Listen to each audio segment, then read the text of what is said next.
Ao estudarmos o Novo Testamento, temos a oportunidade de participar do momento no qual Jesus proferiu os mais belos ensinamentos. E a partir dessa ótica, desse ponto de vista, temos também a oportunidade de ampliarmos o nosso olhar e compreendermos melhor as belíssimas lições do Divino Mestre Jesus. Por isso, eu convido a todos para, nesse instante, fazermos uma incursão pela parábola do credor incompassível. Parábola essa que encerra o capítulo 18 do Evangelho de Mateus e pode ser encontrada nos versículos 23 a 35. E assim, juntos, compreendermos os simbolismos, os ensinos e os diversos significados que essa belíssima mensagem nos traz. Vamos lá? E sobre o que se trata essa parábola? Piedade peço para mim, Senhor, pois tenho sido grande pecador. Misericórdia para comigo, livrai-me de implacável castigo. Pagarei toda a minha dívida com o trabalho de toda uma vida. Fitando-lhe, o Senhor envolveu-o em seu amor, apiedou-se daquele que implorou, seus grandes débitos perdoou.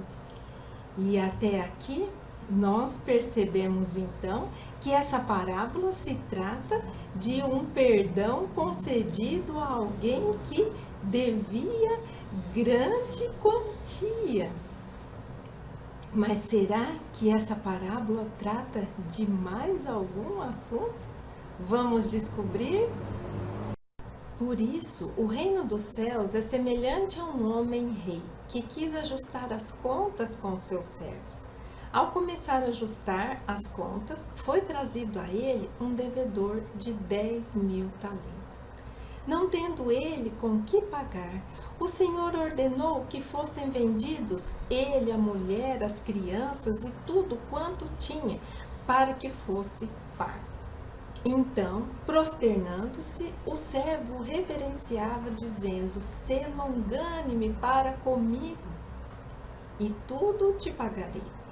O senhor daquele servo, compadecendo-se, liberou-o e perdoou-lhe a dívida. Saindo, porém, aquele servo encontrou um dos seus conservos, que lhe devia 100 denários.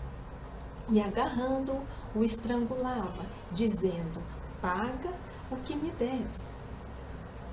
Assim, prosternando-se, o seu conservo rogava-lhe, dizendo: "Sê longânime para comigo e te pagarei." Ele, porém, não queria, mas saiu e lançou-o na prisão, até que pagasse o que estava devendo. Vendo, pois, os seus conservos o que acontecera, entristeceram-se muito e vieram relatar ao Senhor tudo o que acontecera.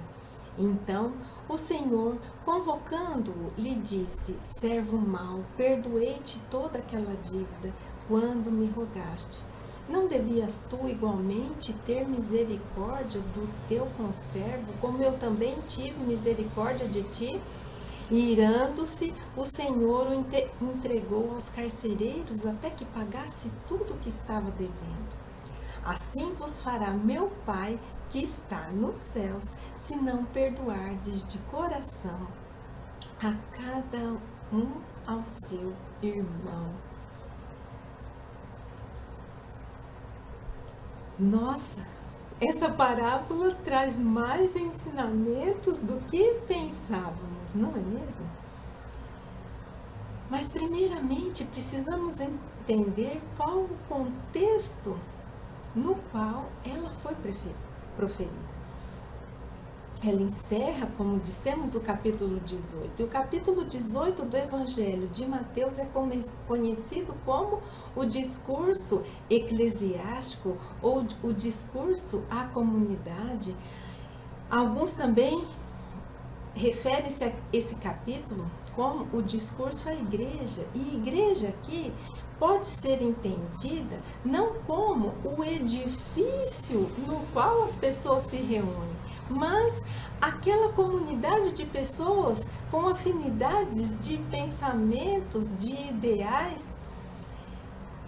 Aqui, esse discurso refere-se às orientações que o mestre dava à comunidade de cristãos que estava se formando e as orientações aos discípulos para liderar essas comunidades. E percebemos então que Jesus, como um divino educador, dotado de uma didática excepcional, reitera ao longo desse capítulo o convite ao perdão. Mas em cada momento que ele fala do perdão, tem um ensinamento diferente, tem um ângulo e um prisma diferente. E aqui Jesus então arremata, fecha o capítulo com esse ensinamento magnânimo. Vamos ver o que nos dizem os estudiosos acerca do contexto dessa parábola. Vamos lá. Snodgrass vem nos trazer uma correlação com os versículos de 15 a 20 e 21 a 22 desse mesmo capítulo. Ele diz: a sua posição de destaque no final do discurso eclesiástico a coloca como uma chave hermenêutica ou uma chave de interpretação para o capítulo como um todo. Jesus se dirigiu aos seus seguidores que já haviam experimentado o reino, e não aos judeus em geral. E Mateus estruturou essa sessão de forma a enfatizar o que significa seguir a Jesus e a forma como isso se relaciona ao pecado e ao perdão, podendo aqui ser entendido o pecado como o erro, o desvio da rota, o equívoco. Mas sigamos com os nossos ensinamentos. Quando Snodgrass nos fala dos versículos de 15 a 20, vamos relembrar rapidamente, porque nós já os vimos no estudo anterior conduzido pelo Valtinho.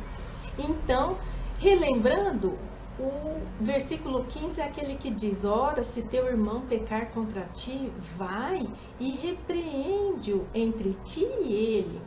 Só, se te ouvir, ganhaste o teu irmão.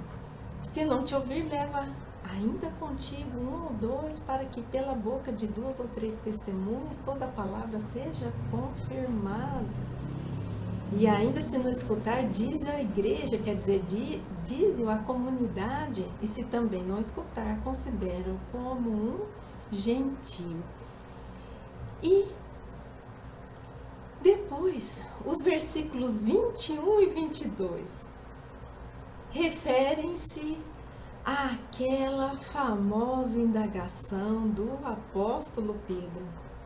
Então, aproximando-se Pedro, disse-lhe: Senhor, quantas vezes meu irmão pecará contra mim e o perdoarei? Até 7 vezes? Jesus lhes diz: não te digo até 7, mas até 70 vezes 7. E o que isso significa? Snodgrass nos diz que Mateus juntou a parábola aos versículos 21 e 22, não porque as duas passagens têm o mesmo ensino, mas porque ambas tratam do tema do perdão, apesar de diferença de ênfase que cada uma possui. Isso significa que a parábola do credor incompassível, que é encontrada exclusivamente no Evangelho de Mateus, vem após dois importantíssimos ensinamentos acerca do perdão. O primeiro ensinamento, a correção fraterna, que encontramos nos versículos 15 a 20 do capítulo 18 de Mateus. E o segundo ensinamento, o perdão ilimitado recomendado por Jesus ao apóstolo Pedro, que encontramos nos versículos 21 e 22 do capítulo 18 do Evangelho de Mateus. 70 vezes 7. Essa expressão nos remete à ideia de que se alguém comete uma falta para conosco com peso 7, a nossa misericórdia para com esse irmão deve ser 70 vezes maior que essa falta, remetendo-nos ainda à concessão de um perdão ilimitado, ou seja, um perdão que seja concedido quantas vezes forem necessárias, para a falta grave, para a falta leve, para a falta de hoje, para a falta de ontem e para a eventual falta de amanhã.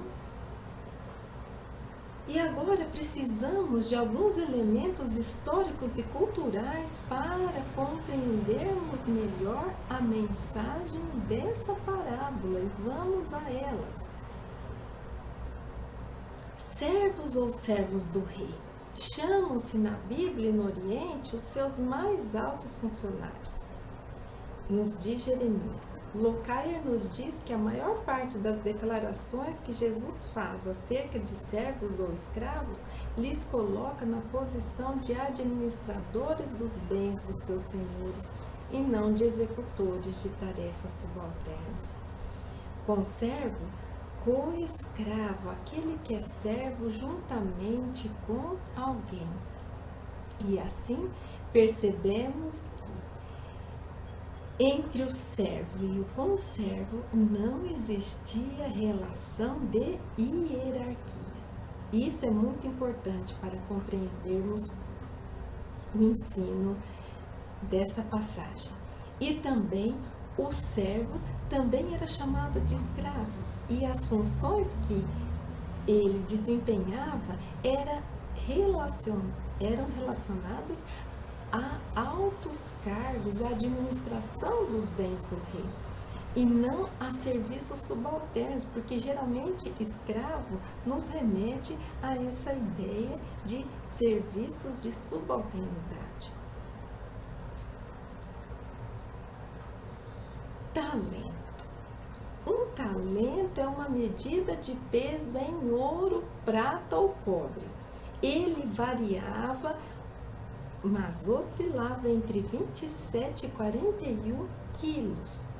10.000 talentos não seriam menos do que 270 toneladas de metal. Como era uma unidade de massa, confundia seu significado com moedas, pois era usado para designar grandes quantidades de ouro ou prata. O denário, moeda de prata romana correspondente ao salário pago por um dia de trabalho no campo. E aqui precisamos, assim, fazer uma correspondência da quantidade de talentos com denário. Porque era uma unidade de massa e o outro era uma unidade monetária. Porque vem nos dizer que não é sempre fácil dizer, a partir dos textos da época, quanto que um talento valia em denário. Mas as estimativas variam segundo as testemunhas e os períodos considerados entre 6.000 e 10.000 denários por talento.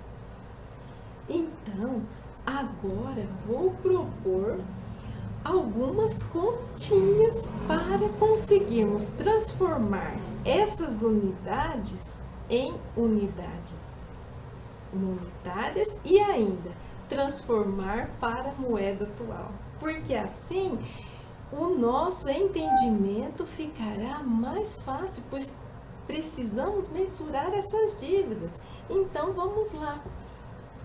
Se um denário correspondia ao salário de um dia de trabalho, se nós pegarmos o salário mínimo atual 2020 no Brasil, R$ 1.045, e dividimos por 30, nós obtemos a quantia de R$ 34,83, que corresponde, e vamos aproximar, né, a R$ 35. Então, um denário atualmente valeria R$ 35. 100 denários, então, R$ 3.500. Essa era a dívida do conservo. Um talento, se considerarmos que ele valeria 10.000 denários, porque vimos as estimativas de 6.000 a 10.000 denários, então 10.000 talentos corresponderiam a quantos denários? 100 milhões de denários. E 100 milhões de denários na moeda atual representa quanto? 3.500 bilhões de reais. Então, o que acontece? Nós temos uma dívida de R$ 3.500 de um servo para com outro e a dívida do servo para com o rei de 3.500 bilhões de reais. Bastante diferente, não é mesmo? Mas sigamos, precisamos de mais alguns elementos. A venda de pessoas. O Antigo Testamento relata de forma clara a venda de pessoas para quitação de dívidas. E isso pode ser constatado em Êxodos, em Reis, em Amós. Vamos ler esse versículo aqui de Êxodo: o ladrão fará restituição total e se não tiver com que pagar, será vendido por seu furto. Jeremias vem nos dizer que o preço de um escravo era, em média, cerca de 500 a 2.000 denários. Então, a venda de pessoas era um hábito, uma característica daquela época para a quitação de dívida. Mas também não só a venda, a prisão. Jeremias nos diz: quando o valor da dívida era menor do que o valor a ser obtido com a venda de alguém, era comum nos países do Levante, ou seja, Síria, Jordânia, Israel, Palestina, Líbano, Chipre, a execução pessoal por dívida, que tinha a finalidade de o devedor ser forçado a arrumar um jeito por si ou por seus parentes de cobrir a dívida. Então, o que acontecia? Quando a dívida era muito grande e a pessoa não pagava, ela poderia ter os seus bens transferidos para o credor, ela ainda poderia ser vendida como escrava, e aqui escrava mesmo, para exercer serviços subalternos para outras pessoas e o dinheiro ser endereçado ao seu credor. E não somente ela, as suas famílias também, os membros da sua família, sua esposa, os seus filhos. Agora, quando a dívida era menor do que o valor da venda daquela pessoa como escrava, então o que era recomendado ou feito? A prisão dessa pessoa, porque aí presa, os seus parentes e familiares dariam um jeito de saldar essa dívida. uma ponderação precisamos fazer acerca da expressão reino dos céus. O evangelista Mateus inicia a parábola dizendo: o reino dos céus é semelhante a um rei. Expressão essa típica de Mateus, que inicia também outras parábolas com ela. Lembremos das parábolas do reino que estudamos no capítulo 13. Snodgrass nos diz que o reino dos céus não é meramente comparável a um rei, mas a uma sequência completa de ações nos versículos 23 a 34. Ele ainda nos diz que o reino chega até nós com a graça ilimitada.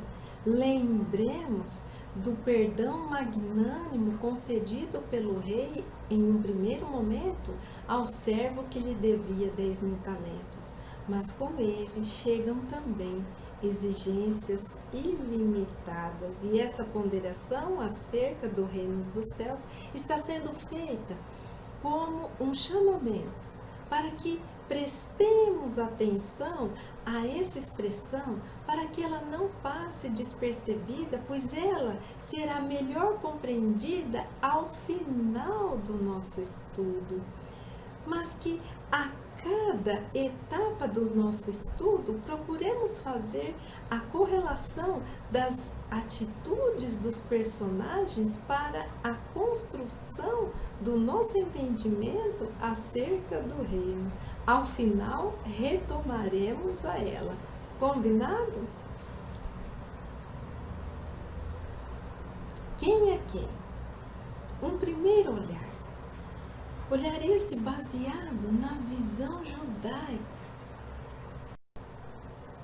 Os personagens. Quais são os personagens principais dessa parábola? O rei, o servo, o conservo, o rei, o credor, aquele a quem se deve prestar contas, o servo, o funcionário de alto escalão, subalterno ao rei, que possuía uma dívida de grande vulto para com o rei.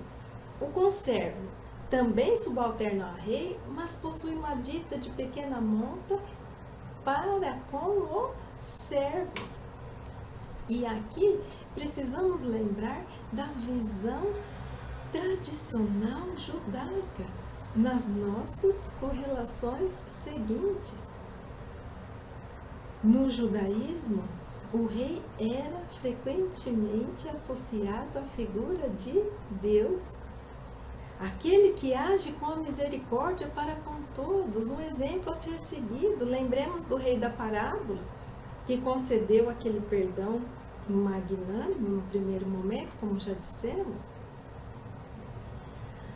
As dívidas, também segundo a visão judaica, eram formas costumeiras de se referirem aos pecados, aos erros, aos equívocos. Assim, esse servo pode ser comparado a um grande devedor, um devedor insolvente, pois ele não tinha patrimônio suficiente para salvar toda a dívida, 3 bilhões e 500 milhões de reais na moeda atual. E ainda podemos relacionar o grande devedor com a condição da humanidade. Porque se pensarmos que nós contraímos débitos para com os nossos irmãos em virtude dos equívocos que cometemos, então nós temos dívidas individuais para com cada um daqueles com os quais nós convivemos ou nos relacionamos. E que perante Deus essas dívidas são todas somadas, formando então uma dívida maior, porque a dívida que contraímos para com o nosso próximo, estamos contraindo ao mesmo tempo para com as leis divinas, na forma de infração dessas leis.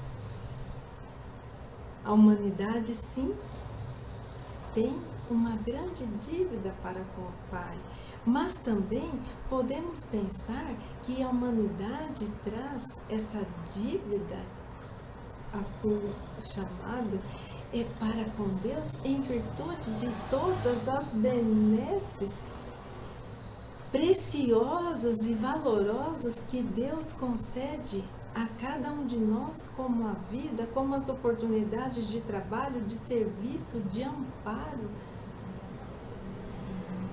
Todo o auxílio que Deus nos concede, mobilizando as comunidades espirituais para que sejamos vencedores na nossa empreitada. Como saldar essa dívida para com o Pai? Dívida essa de grande monta. Por isso essa correlação. Lembrando que podemos retribuir a toda essa misericórdia, praticando as suas leis, vivendo o amor e a justiça dentro de nós. Mas sigamos. E o conservo? O conservo pode ser relacionado a um pequeno devedor, solvente, que tenha condição de pagar R$3.500. E seria a condição da humanidade ou de cada um de nós em relação ao nosso próximo. Somos devedores recíprocos, mútuos, mais ou menos em um pé de igualdade. Porque a primeira lição que conseguimos extrair dessa parábola, somos todos devedores em relação a Deus e em relação ao nosso próximo.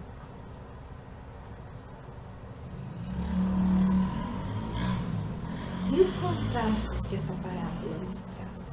Nós temos o contraste da dívida. Uma dívida de R$3.500 e a outra de R$3.500.000,000.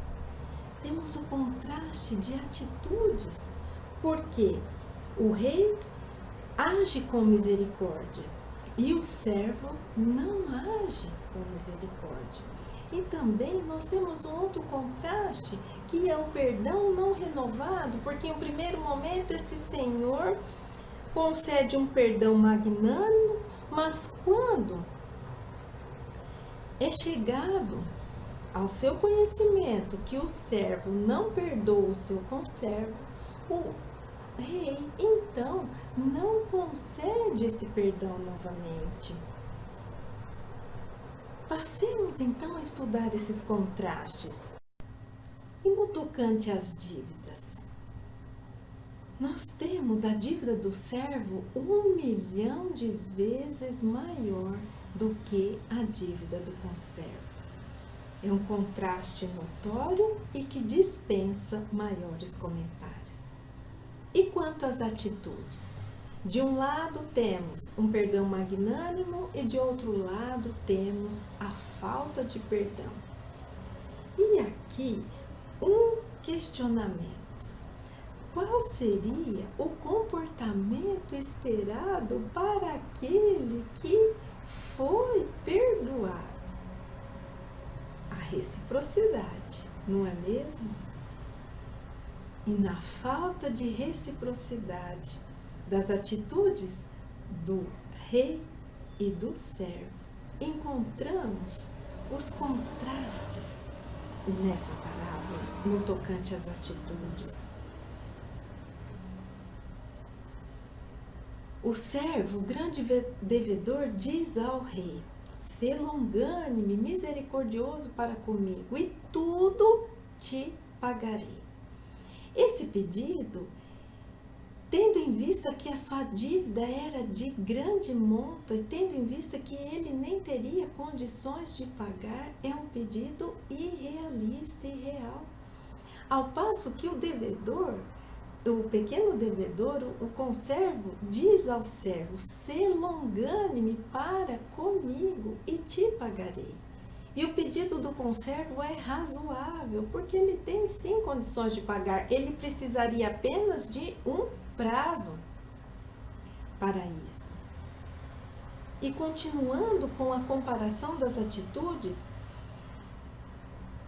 o grande devedor pede para adiar a dívida e a bondade do rei supera de longe o seu pedido, porque o rei não apenas adia, como perdoa-lhe o pagamento.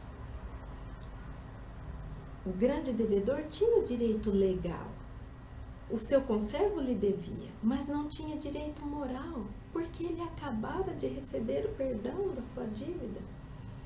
E assim, esse grande devedor não concedeu ao outro aquilo que lhe foi concedido.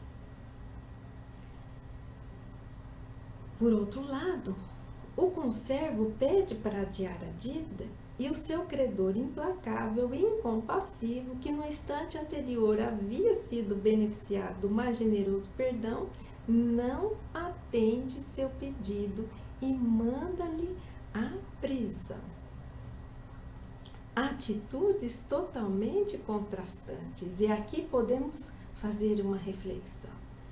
Será que temos sido misericordiosos para com as pessoas, assim como Deus tem sido misericordioso para conosco? É essa reciprocidade que nos é solicitada nos ensinos dessa parábola. Uma ponderação precisamos fazer no tocante ao contraste das atitudes quanto aos dois tipos de perdão que detectamos nas ações dos personagens principais da parábola. Primeiramente, detectamos o perdão vertical, que é aquele que Deus concede para cada um de nós. Ele tem a origem em Deus e o destino é toda a humanidade. E podemos associar esse tipo de perdão como aquele oferecido pelo rei ao seu servo, que estava em uma posição de subalternidade em relação ao rei. Também detectamos aqui o perdão horizontal, aquele concedido uns para com os outros. E assim, no perdão horizontal não existe a hierarquia. Seria o perdão que deveria ter sido concedido pelo servo ao seu conservo. E quanto ao perdão não renovado, Mateus finaliza a parábola dizendo: assim vos fará meu Pai que está nos céus, se não perdoardes de coração cada um ao seu irmão. E como é possível atribuir atitudes tão distintas a esse rei, e quando atribuímos o rei à figura de Deus, que em um momento é capaz de oferecer o mais generoso perdão, e em outro recusa-se a renová-lo? Por que o rei em um momento perdoa e em outro momento não? E por que Mateus diz que se não perdoarmos, não seremos perdoados? Vamos ver o que Kardec nos diz na questão 13 do Livro dos Espíritos. Ele pergunta: quando dizemos que Deus é eterno, infinito, imutável, imaterial, único, todo-poderoso, soberanamente justo e bom, não temos uma ideia completa de seus atributos? E os Espíritos respondem: do vosso ponto de vista, sim, porque acreditais abranger tudo. Mas ficais sabendo que há coisas acima da inteligência do homem mais inteligente, e para as quais a vossa linguagem, limitada às vossas ideias e às vossas sensações, não dispõe de expressões. A razão vos diz que Deus deve ter essas perfeições em grau supremo, pois se tivesse uma de menos, ou que não fosse em grau infinito, não seria superior a tudo, e por conseguinte não seria Deus. para estar acima de todas as coisas, Deus não deve estar sujeito às vicissitudes e não pode ter nenhuma das imperfeições que a imaginação é capaz de conceber. E aí pensamos, mas então como é possível Deus não perdoar? E aqui precisamos fazer uma outra ponderação. A necessidade do perdão surge quando a mágoa se instala em nosso coração. E assim, será que Deus se magoa? Então, é correta a expressão que Deus perdoa? Porque se Ele tem todas essas qualidades em grau supremo e é superior a todas as coisas, como poderíamos atribuir a mágoa a um ser magnânimo como Deus, um ser único? Assim, é mais correto dizer que Deus estende a sua misericórdia, porque se Deus não se magoa, então Deus não perdoa. Ele não precisa perdoar, mas sim Ele precisa estender essa misericórdia a seus filhos. Então, por que Mateus diz que se não perdoarmos, Deus não estenderá a sua misericórdia para conosco? Só que esse questionamento nós estudaremos com mais detalhes depois de analisarmos outros olhares e mais alguns outros pontos. Guardemos para depois, porque retornaremos ao assunto. Então, temos 2 assuntos para o final: o reino dos céus e o perdão não renovado. Anotem aí e sigamos. Por tudo o que vimos até aqui, se nos fosse indagado qual o ensinamento que Jesus quis destacar nesta parábola, poderíamos dizer que uma das prováveis respostas seria que a parábola é um convite para imitarmos a misericórdia divina. Por que dizemos isso? Porque essa lição de Jesus traz o perdão sob a ótica de que somos todos devedores. Então, quem somos nós para não estendermos o perdão aos nossos irmãos se somos necessitados do perdão alheio e ainda do perdão divino, ou melhor dizendo, da misericórdia divina? E ainda, quem somos nós para não estendermos a misericórdia para com o nosso irmão, se somos agraciados com a misericórdia divina a todo o instante?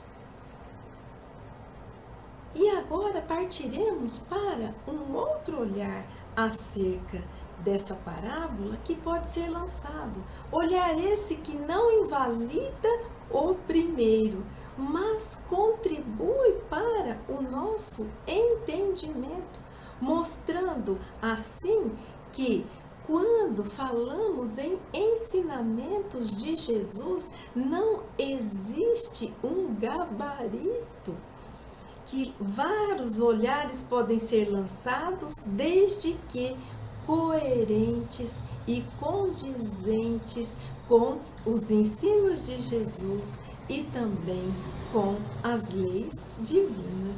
Vamos então a esse segundo olhar.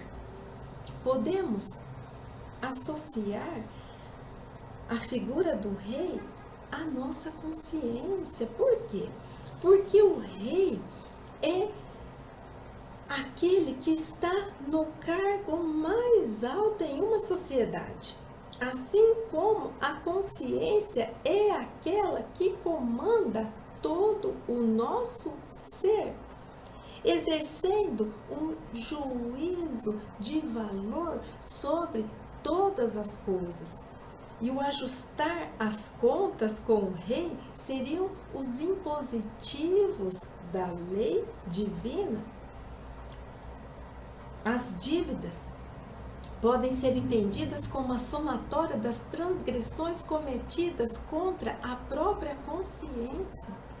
E se essas transgressões são cometidas contra a consciência, elas automaticamente também são cometidas para com as leis morais divinas, porque onde está escrita a lei de Deus? É o que Kardec indaga na questão 621, na consciência. E assim, quem verdadeiramente condena, julga e pune. Tchan, tchan, tchan, tchan. A consciência. E a partir desse novo olhar, entendemos que a consciência pode ser o agente libertador ou aprisionador das nossas vidas.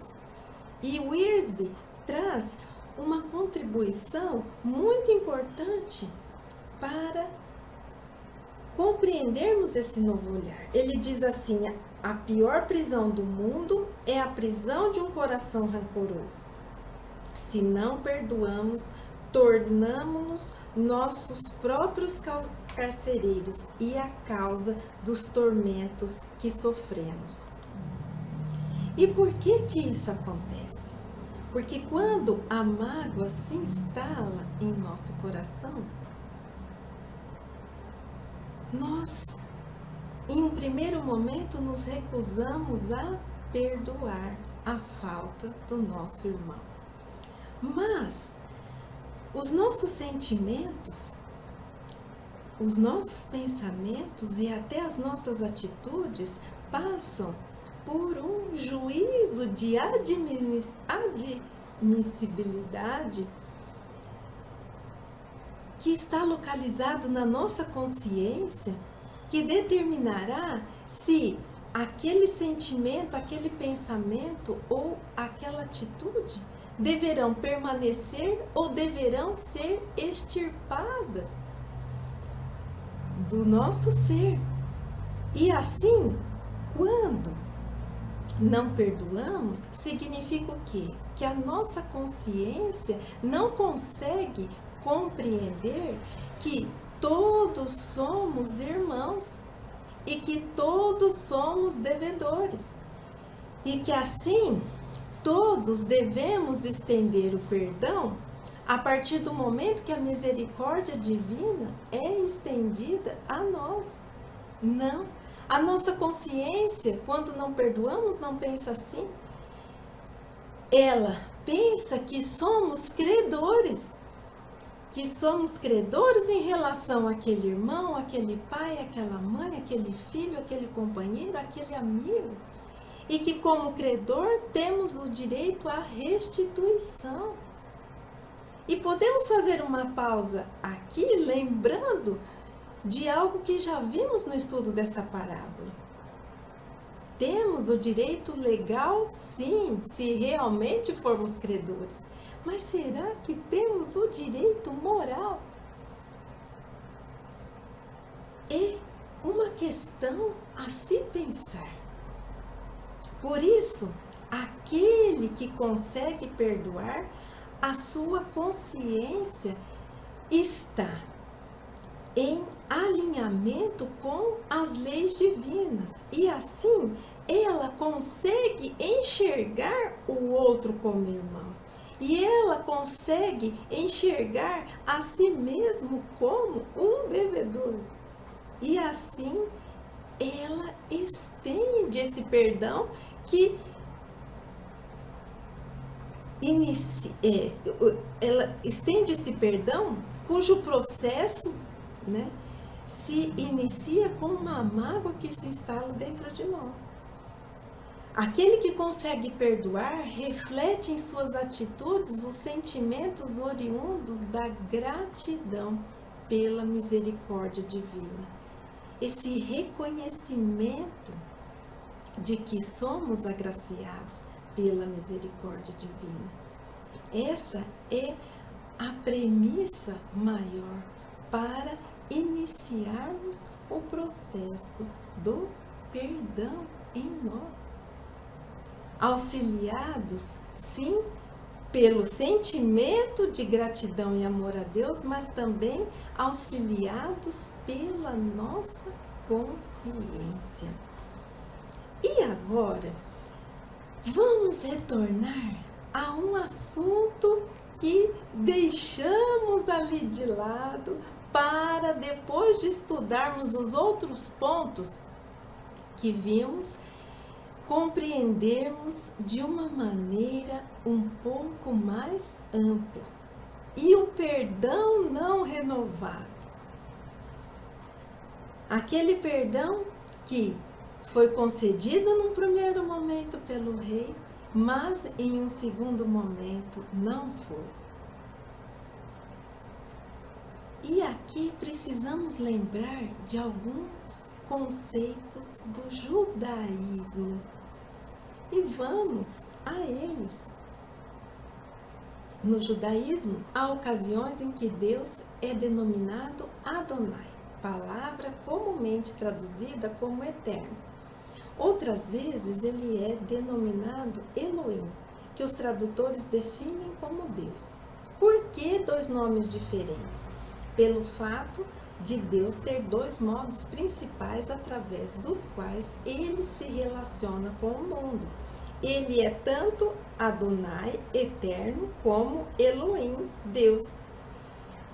Quando Deus relaciona-se conosco de maneira bondosa, misericordiosa e cheio de compaixão, em hebraico o agradecimento é a Adonai, que seria a face do amor de Deus.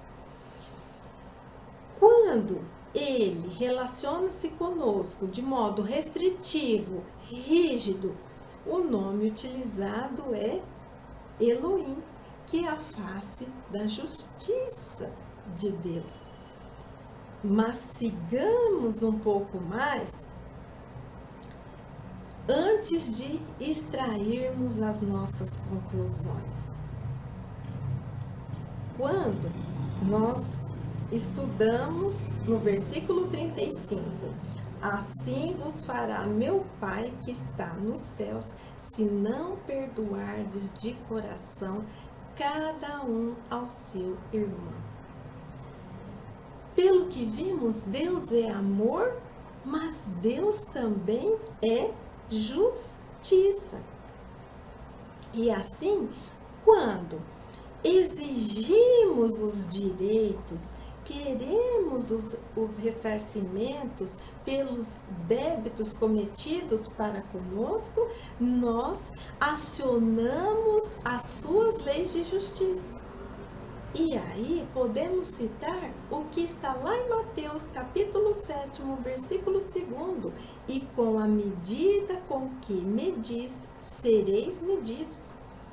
Agora, quando distribuímos o amor recebido, compreendendo a falta do irmão, porque sabemos que somos também necessitados da compreensão do irmão e também de Deus, acionamos as suas leis de amor.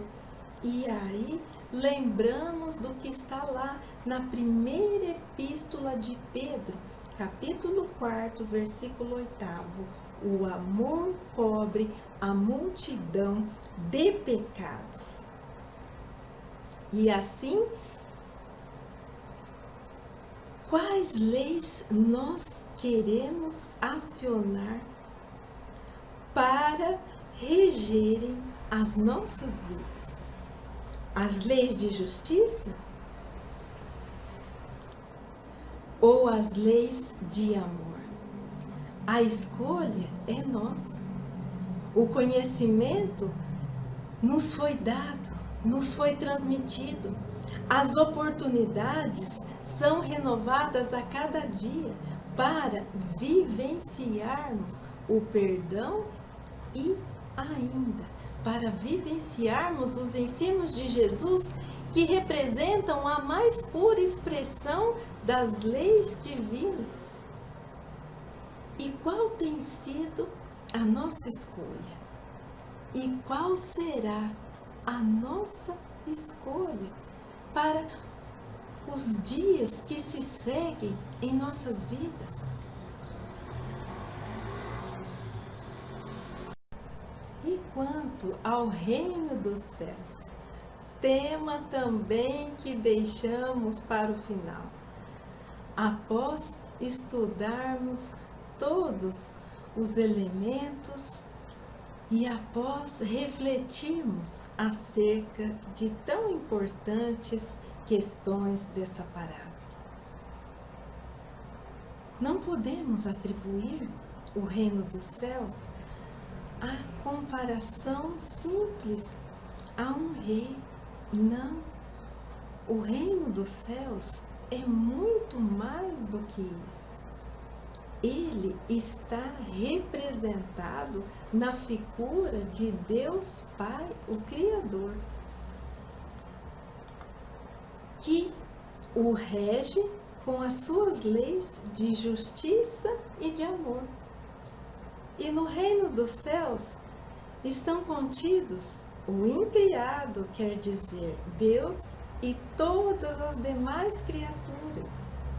E nesse reino, todas as criaturas são igualmente amadas por Deus, que concede renovadas oportunidades a todas elas, sem exceção, de vivenciarem as mais diversas experiências, atraindo para si mesmas, ora as leis de justiça, ora as leis de amor.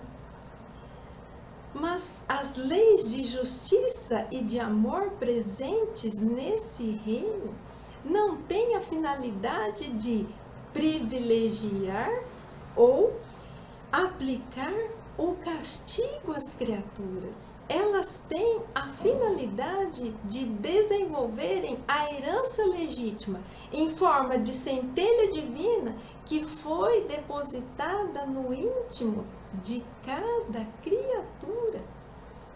Assim, nós podemos dizer que o reino dos céus rege todo o universo e, por consequência, rege também o íntimo de cada criatura, que atrai para si as leis de justiça e amor conforme as escolhas que cada um faz perante as oportunidades, os desafios e os acontecimentos do caminho. E assim, quais leis estamos atraindo para nós? Como temos vivenciado esse reino dentro de nós? E caminhando para o final das reflexões acerca dessa belíssima parábola, agora compreendendo o perdão divino, perdão no sentido de misericórdia divina que nos é estendida abundantemente. Como podemos compreender tudo isso? O que significa Deus perdoar os nossos erros, as nossas dívidas? Significa que somos remidos e que na contabilidade divina os débitos que possuímos são apagados, zerados? Vocês acreditam que seja isso? Quando Deus estende a sua misericórdia para conosco, significa que nós continuamos tendo a oportunidade de repararmos o mal que fizemos, de nos transformarmos, e em tudo isso ele não faz diferença entre os seus filhos, entre o filho virtuoso e o filho que ainda encontra-se perdido pelo caminho. Esse perdão divino não significa que a imperfeição não exista mais dentro de nós. E muito menos que não teremos que reparar o mal que fizemos ao nosso irmão. O perdão divino ou a misericórdia divina, se preferirem, significa apenas que a oportunidade para essa transformação e para a reparação não nos são retiradas. E ao contrário, continuamos vivendo, aprendendo, trabalhando e servindo todos os dias. O que aconteceu na parábola?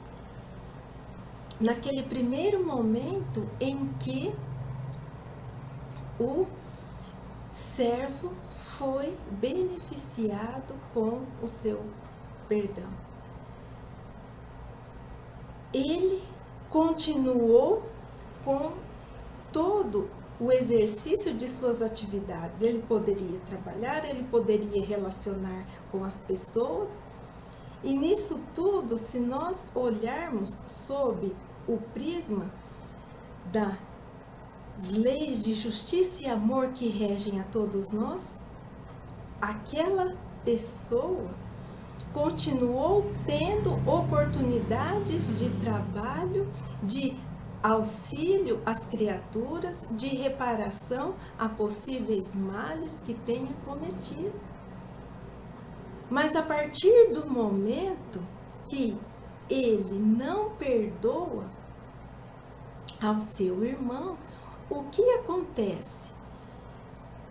A sua consciência começa a agir em contraposição às leis divinas. E assim, a sua própria consciência, que admite a existência da mágoa no seu coração, começa então a trabalhar contra o progresso dessa criatura junto às leis morais e divinas. E assim, por essa consciência, nesse momento, se dissociar da compreensão da fraternidade, que somos todos irmãos e ainda de que somos todos devedores, fez com que essa criatura ficasse ali aprisionada, paralisada, cultivando uma mágoa que, além de perda de tempo,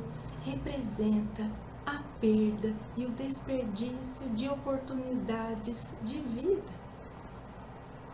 Emmanuel nos traz uma belíssima lição acerca desse assunto no livro Justiça Divina. E a lição que ele nos traz tem o título Perdoados, mas não limpos. E eu trouxe aqui um trecho para lermos juntos. Em nossas faltas, na maioria das vezes, somos imediatamente perdoados, mas não limpos. Fomos perdoados pelo fel da maledicência, mas a sombra que tensionávamos esparzir na estrada alheia permanece dentro de nós por agoniado constrangimento. Fomos perdoados pela brasa da calúnia, mas o fogo que arremessamos à cabeça do próximo passa a incendiar-nos o coração. Fomos perdoados pelo corte da ofensa, mas a pedra atirada aos irmãos do caminho volta incontinente a lanhar-nos o próprio ser. Fomos perdoados pela falha de vigilância, mas o prejuízo em nossos vizinhos cobre-nos de vergonha. Fomos perdoados pela manifestação de fraqueza, mas o desastre que provocamos é dor moral que nos segue os dias. Fomos perdoados por todos aqueles a quem ferimos no delírio da violência. Mas, onde estivermos, é preciso extinguir os monstros do remorso que os pensamentos articulam, desarvorados, ridiculizados, atacados, perseguidos ou dilacerados. Evitemos o mal, mesmo quando o mal assuma a feição de defesa, porque todo mal que fizermos aos outros é mal a nós mesmos. E assim, qual a lição extraímos de tudo isso? Somos perdoados, somos agraciados com a misericórdia divina, mas nem por isso a imperfeição deixa de existir dentro de nós. Somos agraciados com a misericórdia divina, com oportunidades de trabalharmos pela nossa redenção e pela nossa edificação moral. A oportunidade que Deus nos concede é o verdadeiro perdão. Só que esse trabalho de redenção é esforço próprio de cada criatura. Por isso, Emmanuel nos aconselha que evitemos o mal, porque o mal revela a imperfeição e ainda se volta contra nós. Assim, meus queridos, depois de todos os convites ao perdão que recebemos nessa parábola, nos perguntamos: perdoar é preciso? O que vocês acham? Sim ou não? E quem responde essa indagação nos diz o seguinte: se a mais cara afeição se transforma em dor e decepção, perdoar é preciso. Se o benefício ao irmão é pago com ingratidão, perdoar é preciso. Se a injúria e a calúnia são atiradas por quem jamais supunha, perdoar é preciso. Se prejuízos são causados por amigos prezados, perdoar é preciso. Se na hora da dificuldade falta solidariedade, perdoar é preciso. Se dos erros por nós cometidos, amigos foram ofendidos, perdoar-se é preciso. Enfim, qualquer que seja a discórdia, tenha à mão o recurso da misericórdia, porque perdoar é sempre preciso. Pensemos nisso e no próximo encontro estudaremos o perdão sob a ótica trazida por Jesus nessa parábola. Somos todos devedores. Até mais.